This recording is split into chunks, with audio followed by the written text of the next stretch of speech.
Fala comunidade, Adri por aqui, por ali, offshore, onshore, trazendo para vocês mais sobre conhecimento, as novidades que a gente tem no mundo offshore e iniciando uma série, a série de profissões offshore. O que você precisa para poder estar aqui? Só não esquece, se inscreve no canal, dá o seu like, ativa as notificações e me segue lá no Instagram. A rede lá é muito mais ativa, traz muito mais novidades e muito mais rápido, muito mais dinâmica do que o YouTube. Mas fica por aqui, fica por ali, fica comigo. A gente vai começar falando sobre a profissão de radiooperador. Eu abri uma caixinha de perguntas, vocês foram me fazendo as perguntas, a gente vai responder e aí a gente vai tentar desmistificar essa função. Bem, iniciando, né? O que o radiooperador faz a bordo? Eu vou falar sobre as unidades em que eu fui e a empresa que eu conheço. Claro que essa função ela pode mudar muito, mas a gente vai partir do princípio de que é assim que acontece. Tecnicamente, o radiooperador ele é responsável por lidar com toda a parte de comunicação da embarcação. Ele é o responsável de comunicação, seja comunicação interna, seja comunicação externa. Externa com quem? Externa com embarcações, que vão falar com a nossa embarcação, ou externa com aeronaves, que também vão se conectar com a nossa embarcação. A gente tem um painel que a gente chama de GMDSS, vou mostrar para vocês. É esse painel aqui, tá vendo? Esse painel enorme é o que a gente chama de painel de GMDSS e ele tem todos os rádios e aí cada rádio tem uma função, você aprende isso com o tempo. Tem coisas aqui que não são rádios, que são outros equipamentos, mas você aprende com o tempo e com os cursos. Essa é a nossa parte técnica. Isso é o que a gente faz tecnicamente. Além disso, também a gente tem a parte administrativa. Nós somos responsáveis em muitas embarcações por fazer o POB, que chama People on Board, que é o documento que diz onde está alocado, em que camarote, em que ponto de encontro em caso de emergência, cada uma das pessoas que estão a bordo. E como nós temos voos diariamente, a gente tem que atualizar esse POB diariamente. Muitas vezes também nós somos os responsáveis pelo contato com a base, na questão administrativa, recursos humanos, logística, entrar em contato com a contabilidade se um colega nosso precisar. Nós somos esse contato mais administrativo com a base. Ao contrário do que possa parecer, não, o nosso dia não é calmo, porque a gente tem sempre muita coisa para fazer. Por exemplo, a gente também é responsável por enviar para a base as folhas de ponto dos nossos colegas. Então a gente tem que recolher, tem que levar para assinatura, tem que checar se está tudo ok antes de enviar, porque senão volta tudo e a gente tem um retrabalho. Atendimento à aeronave, atendimento a barco, atendimento aos nossos colegas. A sala de rádio ela não para. Ela é bem dinâmica, nós trabalhamos sozinhos por turnos de 12 horas. Em algumas unidades, são 2 radiooperadores, um trabalhando nas 12 horas do dia e outro trabalhando nas 12 horas da noite, como eu tô aqui. Na unidade em que eu trabalho, a qual eu pertenço, só tem um radiooperador. Do que depende isso? Depende do contrato, depende do que o cliente quer, né?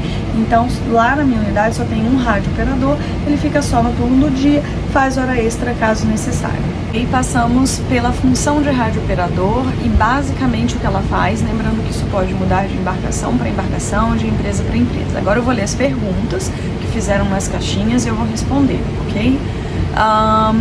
Bem, nessa função, quais os cursos técnicos que exige? E o inglês é necessário ou não? Não exige-se curso técnico algum, pode ter ensino médio completo, mas você tem alguns cursos específicos que são o GMDSS e o CNS 014. Você não precisa de curso técnico, na maioria das empresas não precisa também de graduação, mas você vai precisar desses 2 cursos específicos, além do CBSP e do RIUT, desses 2 cursos específicos. Por quê? Porque nós somos homologados, nós somos autorizados pela Marinha e pela Aeronáutica. Nós trabalhamos autorizados com habilitação pela Marinha e pela Aeronáutica. Então a gente faz o GMDSS para sermos homologados pela Marinha e fazemos o CNS 014, que eu vou falar um pouquinho mais sobre ele daqui a pouco, para sermos homologados pela Aeronáutica. Falando sobre o inglês, ele não é para todas as empresas estritamente necessário, mas vamos levar em consideração que na sua cadeia hierárquica, o radiooperador ele responde somente ao capitão da unidade, ao que a gente chama de OIM ou GPLAT em algumas unidades, ou capitão da embarcação em outras unidades. A única pessoa que está acima do radiooperador, ele responde somente para o topo da pirâmide. Geralmente essas pessoas são estrangeiros, geralmente. Eu diria que em 80% dos casos eles são estrangeiros. Então, para que haja uma comunicação fluida e para que você consiga entender o seu chefe e o seu chefe consiga te entender, que é o topo da pirâmide, é necessário que você tenha inglês. Precisa ser um inglês fluente? É bom que seja, mas se você já tiver um inglês intermediário, indo para o avançado, você já consegue boas oportunidades. Existem aquelas unidades que só trabalham brasileiros, existem essas unidades que só trabalham brasileiros, e aí não é necessário você ter inglês. Existem também algumas empresas terceirizadas que elas dão essa primeira oportunidade, que elas contratam para as primeiras oportunidades radiooperadores sem experiência, e também na maioria das vezes elas não pedem inglês, mas para crescimento na profissão, sim, eu diria que o inglês é fundamental. Bom, requisitos que um radiooperador deve ter para trabalhar embarcado. Código Q em inglês. O código Q era o código Quebec, era muito utilizado antigamente. Esquece isso, gente, acabou. Os rádios mais antigos conhecem isso, mas hoje já não se usa mais. Eu não sei o código Q, eu aprendo GMDSS, mas não sei mais. Era uma comunicação feita em códigos, que ninguém entendia, que dava um status para a profissão, que hoje eu sinceramente não vejo essa necessidade. Então não aprendi o código Q, não sei nada. Inglês a gente acabou de falar, segundo grau completo, ensino médio completo, e o GMDSS e o CNS 014 são essenciais. Tudo, formação, mercado de trabalho e média salarial. Formação a gente já falou, mercado de trabalho está aquecendo. Acho que foi semana passada, essa semana eu vi uma empresa só, acho que era Ocean, com 3 vagas abertas, fora Atlas, fora Zarpa, fora outras empresas que estão contratando. E eu vi também já algumas empresas sem a necessidade de experiência. Não me lembro a empresa, mas passei inclusive para alguns colegas, sem necessidade de experiência prévia. Então isso já é algo interessante, o mercado está se abrindo aí para as pessoas que têm a formação. Média salarial, não faço ideia, não posso te falar de média salarial, porque ela vai variar muito. Vai variar de quê? Vai variar por quê? Qual a tua experiência? Se você não tem experiência, você é um profissional inexperiente, certamente você não vai ganhar mais, não vai ganhar como um profissional sênior, por exemplo. Você fala inglês? Você não fala inglês? Você chega a ter uma faculdade ou que agrega uma experiência em outra área que agrega no teu currículo a bordo? Ou não, você só tem experiência de rádio? E também vamos falar de soft skills. O quão aberto você é para novas experiências, o quão aberto você é para novas atividades da sala de rádio. Você é o tipo de profissional que fala, eu só faço o que eu sou pago para fazer? Ou você é disruptivo, você está em busca de novos conhecimentos, você está sempre ajudando os seus colegas? Tudo isso vai influenciar, gente. A sua atitude é chá, né? Competência, habilidade e atitude. Tudo isso vai influenciar. Eu não tenho ideia do quanto começa e do quanto pode chegar o valor do salário de um operador de rádio, de um radiooperador, mas eu posso te dizer que eu não ganho mal. Próxima pergunta: como é o dia a dia do trabalho de radiooperador? É um trabalho dinâmico. Às vezes você tem tempo de fazer as tuas atividades rotineiras burocráticas, às vezes você não tem. A prioridade é sempre atendimento à aeronave. Atendimento à aeronave é uma prioridade sobre todas as outras atividades. Você atende muito telefone, as pessoas te pedem muito via telefone alguns favores, né? E você fala muito também no PA, que é o Public Announcement, que é o sistema de som interno da unidade. Então você tem que ter uma boa dicção, você tem que ter uma boa voz, as pessoas têm que te entender de onde elas estejam. A gente tem que ter muita paciência, porque as pessoas vivem entrando na sala de rádio. É uma atividade de muito contato humano. O contato interpessoal é bem grande, então a gente tem que ter essa paciência com os nossos colegas. Muitas vezes, muitos deles fazendo a mesma pergunta várias vezes, então assim, a gente também é considerado um pouco psicólogo, porque às vezes alguns colegas chegam cheios com tudo que está acontecendo na área de trabalho e eles só sentam na nossa sala e querem conversar um pouco sobre alguma coisa que não tem nada a ver com o trabalho, para que eles consigam tirar um pouco do estresse, enfim. A gente, às vezes, os que gostam, os que são disruptivos, os que gostam de fazer, fazem como eu faço, eu e o Wellington, o meu back, né, a gente faz na nossa unidade, que é participar, organizar atividades interativas entre os tripulantes, organizar festas, organizar, sei lá, vai ter um jogo de futebol, vamos juntar todo mundo para ver esse jogo, vamos comer alguma coisa diferente, entrar em contato com o catering, com a empresa que faz a organização da comida e pedir para fazer alguma coisa diferente pra gente, sabe? Esse tipo de organização mesmo de quebra-gelo, de festinha e tal. Em muitos locais nós também somos o ponto focal de wellness, de bem-estar na unidade, então a gente também tá ligado nessa questão de bem-estar, compliance.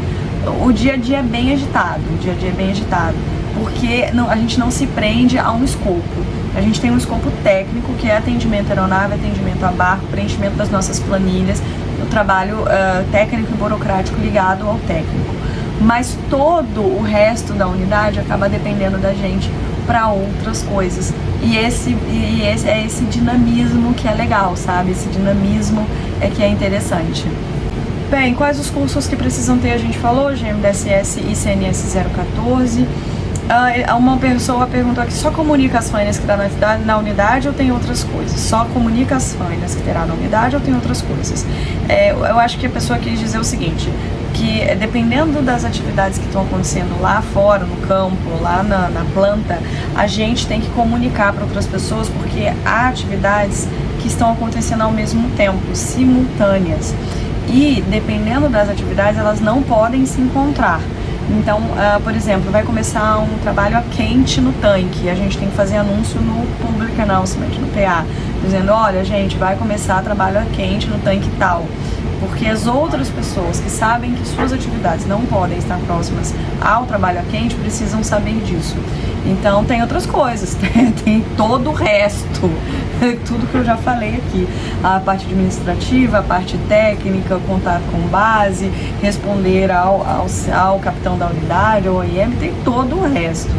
Qual o caminho para chegar na função? Boa, interessante, já vou falar sobre isso. Falando sobre o caminho para seguir para chegar na função, eu vou dizer para vocês como eu fiz, ok? Eu decidi ser rádio operadora em 2008.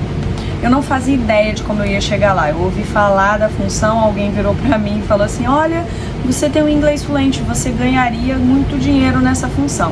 Eu olhei, os olhos brilharam e falei, dinheiro, mas eu não. Eu pensava nos 14 dias fora de casa, nas viagens, enfim, nas datas perdidas, eu olhei pro dinheiro. Não sabia como chegar lá. Nós nos mudamos para Rio das Ostras, em Macaé, em 2014, 13, 14, e eu descobri a empresa na qual eu trabalho em 2014, eu entrei nela. Olha, eles têm radiooperadores, que legal. Fiquei de 2014 a 2018 lutando para tentar uma oportunidade, perguntando, olha, eu posso tentar migrar, eu quero sair. Eu trabalhava na base, área de recursos humanos, treinamento e desenvolvimento de pessoas, área técnica, treinamento e desenvolvimento de área técnica, né, de treinamentos técnicos para bordo. Eu trabalhava com o pessoal de bordo principalmente cobrir auditorias, ANP, Petrobras, clientes e tudo mais. Então a gente tem que trabalhar toda a parte de treinamento e desenvolvimento das pessoas nesse sentido. E eu perguntei em 2018, eu fiz a pergunta oficial: eu posso mudar? E a empresa na qual eu trabalho falou: olha, pode. E aí eu fiz os cursos, quando eu estava pronta, eles falaram que eu poderia mudar. Houve uma oportunidade em uma das unidades, na realidade, para o grupo de rotação, um grupo que a gente chamava de rotation, que era o grupo que cobria férias, cobria faltas e tudo mais. E me perguntaram: olha, você quer mudar? Eu falei: quero, e aí eu vim para cá. Então, eu acho que esse é o caminho mais seguro. Entrar em uma empresa que já tenha a função como qualquer outra função, e aí, com o tempo, você mostrar seu trabalho, mostrar que você é capaz, mostrar que você é de confiança e pedir para fazer essa migração. Que, por sinal, é uma migração bem... não é normal, não, é incomum. É mais comum as pessoas trabalharem a bordo e quererem ir para a base pelo cansaço do tempo de vida offshore do que o contrário. Eu fiz o contrário, eu trabalhava na base e queria vir para offshore. Pergunta interessante: onde podemos ver as melhores vagas? LinkedIn. O LinkedIn, eu tenho falado muito sobre ele, eu repito, bato na tecla e falo quantas vezes forem necessárias. O LinkedIn é o principal meio de conexão hoje que você tem para pessoas e para empresas. Então vai lá no LinkedIn, procura rádio operador de plataforma marítima, procura CNS 014, GMDSS, que são pessoas que tenham esses cursos e colocaram lá nos seus títulos, e conecte-se a essas pessoas. Vejam quais empresas essas pessoas estão seguindo e sigam essas empresas. Vejam quais pessoas na área essas pessoas estão seguindo e sigam essas pessoas. Então, assim, conectem, alarguem a sua networking, alargue a sua rede no LinkedIn, que você vai conseguir achar as vagas, inclusive vagas sem experiência, que pedem profissionais sem experiência. Sobre inglês a gente já falou, inglês intermediário, se possível avançado, e os cursos a gente vai falar um pouquinho sobre eles no final, mas basicamente GMDSS e CNS 014. Como faz para trabalhar offshore? Envia currículo para as empresas nesse ramo? Sim, né? Você tem que participar de processos, obviamente, de empresas nesse ramo. Tem algum curso específico? Novamente, GMDSS, CNS 014. Precisa de formação na área de comunicação? Não, você não precisa de formação na área de comunicação.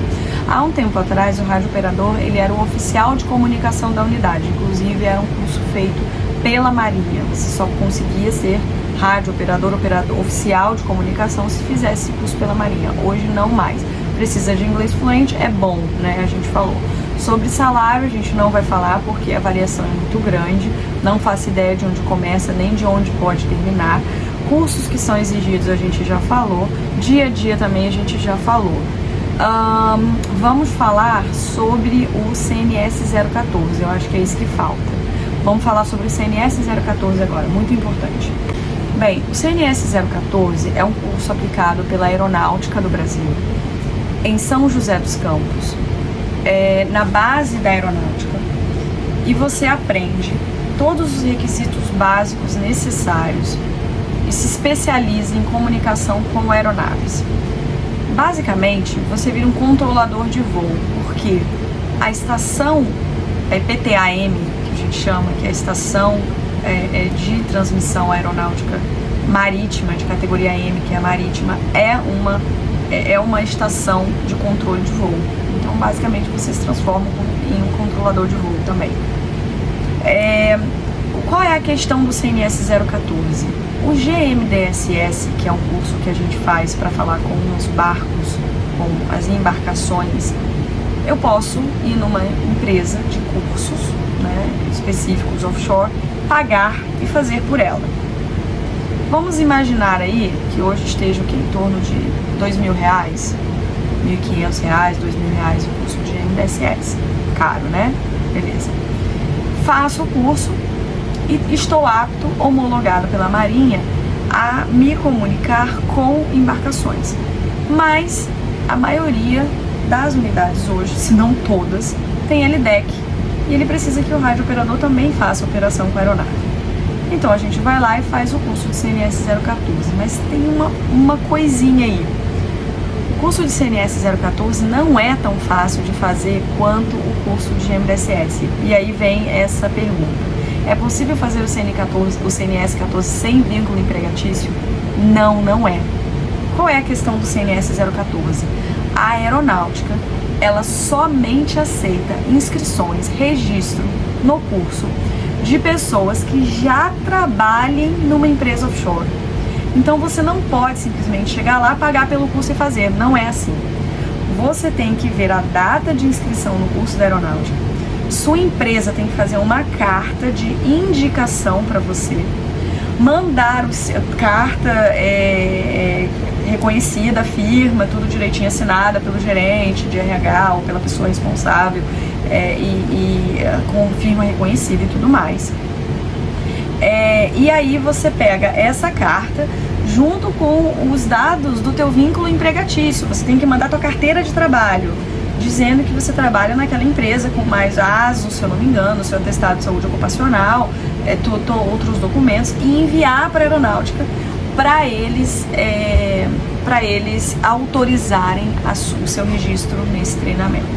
Então eles ainda têm a possibilidade de recusar, o que eu nunca vi acontecer, mas eles ainda têm a possibilidade de recusar. Uma vez feita a inscrição, aí você paga o boleto. Bem, o boleto para o curso de CNS 014, da última vez que eu vi, estava R$ 8.500, mais ou menos por aí. Hoje deve ter aumentado um pouquinho mais. Então ele é 4 vezes mais, 3, 4 vezes mais do que o curso de GMDSS, e você só consegue fazer se a empresa na qual você trabalha é do ramo offshore, tem profissionais dessa área e ele te indica. Aí, para que eu falei tudo isso? Para desanimar vocês a fazerem o curso, a tentarem a profissão? Claro que não. Para dizer que se eu conseguir chegar aqui, vocês também conseguem. É só montar um plano de aprendizagem, um plano de carreira que vocês conseguem. Então, mantenham o foco onde vocês querem, mantenham o foco no que vocês querem, na profissão que vocês querem, e arrumem as formas de chegar lá, seja através de uma empresa pequena que pede, que contrata sem experiência, seja através de uma empresa já offshore que vai te indicar. De alguma forma vocês vão conseguir se realmente vocês quiserem. Bem, outras perguntitas mais. É muito difícil conseguir? Depende, não é fácil, ok? É um nicho bem fechado, é algo muito específico, você tem que ser bem qualificado. Mas eu acho que procurando as qualificações corretas, as pessoas corretas que façam o seu network, encontrando as empresas corretas, você querendo realmente, né? Fazendo de tudo pelo que você quer, não é difícil não. Salário, a gente já falou, não vou falar sobre isso. Formação, ensino médio, GMDSS e CNS, idiomas necessários, inglês basicamente, no mínimo intermediário, é importante. Processo seletivo vai compreender a parte técnica, a parte de comunicação, com certeza. Serviço no dia a dia, a gente também já falou, basicamente tudo que acontece nessa unidade a gente está envolvido. Formação, mercado de trabalho, o que eu faço a gente já falou. Eu acho que é isso, gente. Uma pergunta importante: radiooperador passa o mesmo período de qualquer outro operador em alto mar? Sim, nós somos uma tripulação, então se a gente está numa rota de todo mundo 14 por 14, a gente também passa 14. Se tá 21 por 21, a gente também fica 21. Se tá 28, a gente fica 28. É a mesma coisa. É isso. Se vocês tiverem mais alguma dúvida e eu puder esclarecer, coloquem aqui nos comentários. Vão lá também no Instagram e comentem se vocês tiverem mais alguma dúvida. Estou à disposição. Falamos hoje sobre radiooperador. Adri por aqui, por ali, tentando esclarecer as dúvidas no offshore, no onshore. E a próxima função que a gente vai falar vai ser operador de drone.